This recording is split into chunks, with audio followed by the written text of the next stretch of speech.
انا حاطط عليك، انا كارف للي كارف، لكل غاف كانت كوارث، ومش شايف فيكم جدع، ومش شايف فيكم ابطال. رسالة لاخصامي بطلوا تنكشوني، في العراق مفيش ارحموني، كل اصحابي في داري طلعوا، ولا واحد يعرف يلمس. سيدة في كل مكان، سيدة في كل مكان، والدنيا بحالها، وفيك يد جوابك مالها، لو جيت عندنا كده تموت، ولا واحد فيكم يفتح بقه.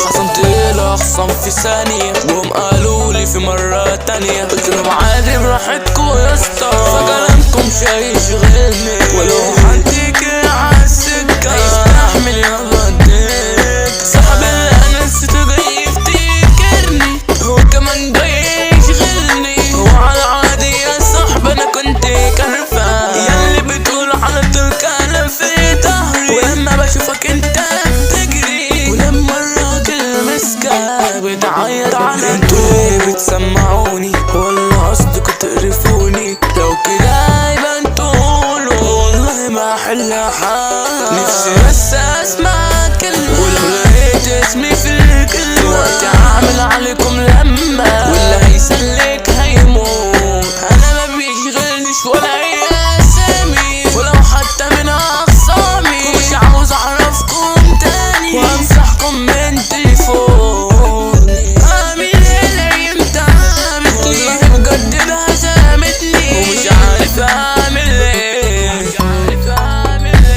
طول عمري حاطط عليكم وبرازيكم وبضحي بيكم، كلكم على بعض يا ابني، مش هشغل بالي بيكم.